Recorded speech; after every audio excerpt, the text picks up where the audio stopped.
Alhamdulillah. Alhamdulillah nahmaduhu wa nasta'inuhu wa nastaghfiruh wa na'udzu bihi min syururi anfusina wa min sayyiati a'malina.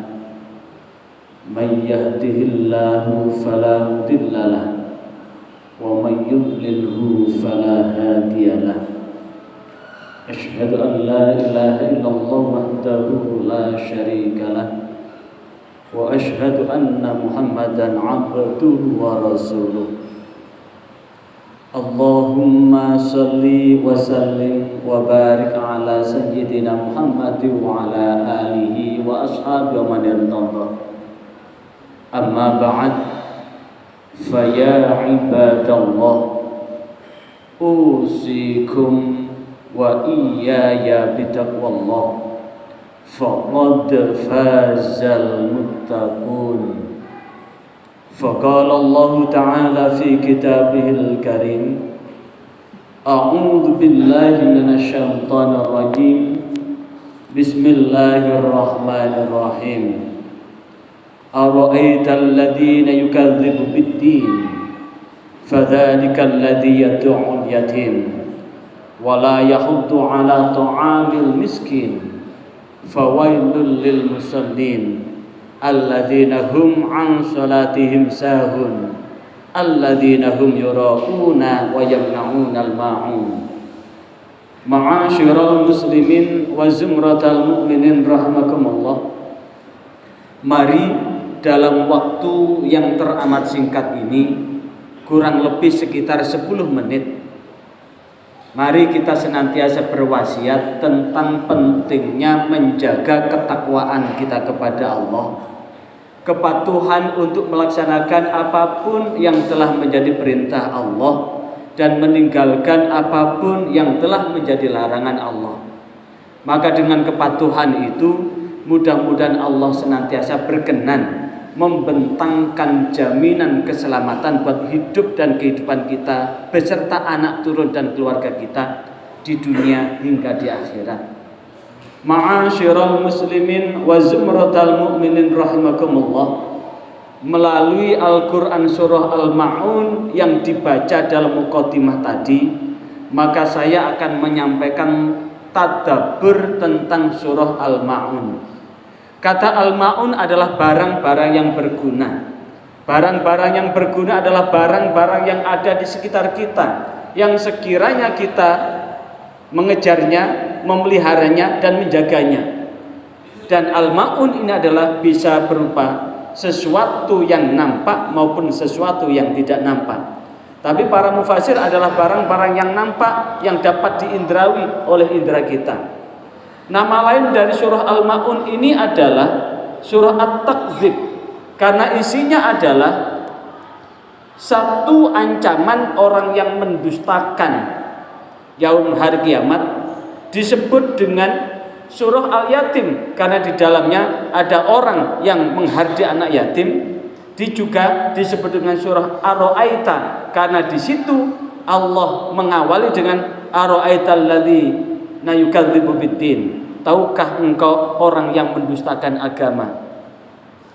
Ayat ini adalah berisi ancaman Allah terhadap, atau berisi terkait dengan kecaman Allah terhadap satu orang yang mendustakan, yang ingkar akan kepastian hari kiamat. Yang kedua adalah orang yang tidak memperhatikan tujuan utama sholat atau substansi inti dari sholat. Diawali dengan ara'aital ladzi yukadzibu bid-din. Tahukah engkau orang-orang yang mendustakan agama?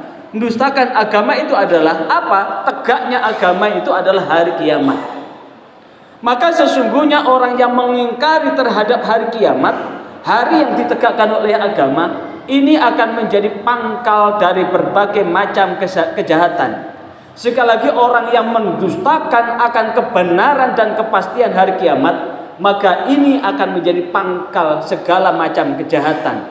Betapa tidak banyak orang yang menyimpangkan kebenaran sehingga muncul kalimat maju tak gentar membela yang bayar, atau menyimpangkan dengan berbagai macam kemaksiatan yang lain yang di situ terkandung homo homini lupus, yang kuat akan memangsa yang lemah tanpa memperhatikan sisi-sisi orang lain. Itu karena dia tidak sadar bahwa sesungguhnya ad-dunya mazra'atul akhirah.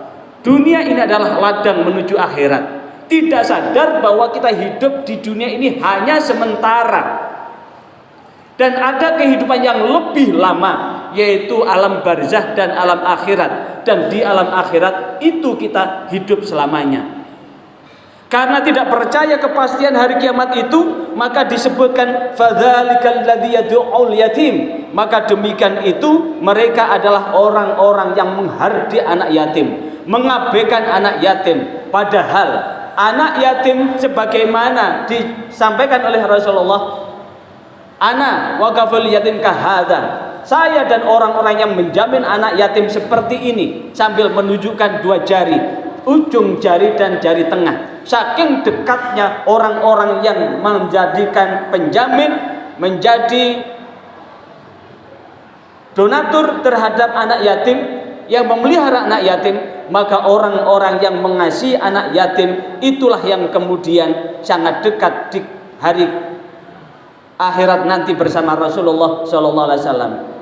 Sebaliknya, orang yang mengabaikan anak yatim, maka dia termasuk orang yang mendustakan. Yang kedua, orang-orang yang mendustakan hari kiamat adalah orang yang tidak berbagi, dengan digambarkan dengan kalimat, dengan ayat wala yahuddu ala ta'amil miskin. Tidak, dan mereka yang tidak menyarankan memberi makan orang miskin. Ketahuilah bahwa harta benda yang kita miliki ada buih-buih, ada sebagian yang menjadi hak-hak fakir miskin dan orang-orang yang lemah. Maka orang yang tidak percaya tentang hari kiamat, maka sesungguhnya dia akan mengabaikan itu, akan keras mata hatinya, akan gelap mata hatinya. Yang dicari adalah keuntungan dan keuntungan. Yang kedua adalah ancaman terhadap orang-orang yang tidak memperhatikan substansi dari sholat. Apa yang diancamkan oleh Allah dengan kalimat fawailul lil musallin, celakalah bagi orang yang sholat. Sebagian mufasir menyampaikan bahwa neraka wail bagi orang-orang yang sholat.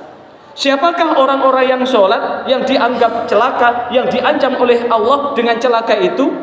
Yang pertama adalah alladzina hum an sholatihim sahun, yaitu mereka yang lalai dalam sholatnya. Yang kedua adalah alladzina hum yuraun, mereka yang sholatnya adalah riya.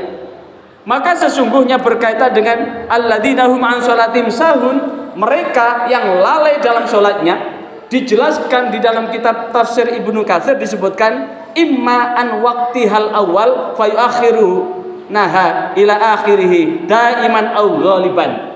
Orang-orang yang lalai dengan sholatnya adalah mereka yang suka menunda, suka mengakhirnya sholatnya sampai akhirnya. Apakah itu selamanya, seterusnya, atau sewaktu-waktu? Apa tanda orang yang lalai sholatnya? Ketika mendengarkan azan, maka dia tidak mau menjawab azan itu. Jangankan menjawab, jangankan datang, menjawab pun tidak. Yang bercakap-cakap tetap bercakap-cakap, yang bekerja tetap bekerja, seakan-akan bahwa dia hidup selamanya. Padahal jikalau soal ibadah, tanamkan dalam diri ini bahwa seakan-akan besok kita akan meninggalkan dunia ini. Maka inilah yang kemudian disebutkan orang yang lalai adalah orang yang suka mengakhirkan. Apakah saat ada posisi tertentu atau yang lain? Maka terkait dengan inilah mereka termasuk orang yang fawailul lil musallin. Disebutkan yang lain imma an adaiha bi arkaniha wa syurutiha ala wajhil ma'mur. Mereka yang tidak menegakkan rukunnya dan menegakkan syaratnya berdasarkan apa yang telah diperintahkan kepadanya untuk menegakkan sholat itu, sehingga sholatnya hanya sekedar gugur kewajiban. Dan yang ketiga adalah anil khusyuk. Dari khusyuk, apa itu khusyuk? Merenungkan apa yang dibaca, merasakan apa yang digerakkan dalam sholat, wa tadabbur, mentadaburi lima'aniha, makna-makna sholat. Tiga hal inilah yang disebutkan fawailul lil musallin alladzina hum an sholatim sahun. Celakalah bagi orang yang sholat, yang mereka yang kemudian lalai dalam sholatnya. Termasuk ini yang menjadi renungan buat kita terkait dengan jamak atau mengqashar. Di dalam fikih, rukun-rukun atau ketentuan jamak dan qashar ini adalah fikih yang disusun dalam geografis alam padang pasir, yang dimana orang kesulitan mencari air, dimana orang ini perjalanannya yang sangat melelahkan, masyakot perjalanan sangat melelahkan, sehingga muncul musafatul qasri dengan jarak 86 km dalam perjalanan di atas padang pasir. Maka tentu perjalanan yang mencari air pun susah, mencari masjid pun susah. Maka ada ketentuan perjalanan musafatul qasri dengan 86 km. Maka bagi orang yang perjalanan bepergian 86 km, maka dia dibolehkan untuk menjamak maupun mengqashar dengan satu rukhsah yang Allah berikan ketika kita melakukan perjalanan itu. Tapi akankah ini kemudian bisa diterapkan di negara kita, di mana kita bisa setiap saat mampir ke masjid musola, di mana air pun ada di mana-mana di negeri tercinta ini? Maka inilah yang sesungguhnya ketika kita mudah sekali untuk menjamak dan mengqashar saat dalam perjalanan, hati-hati.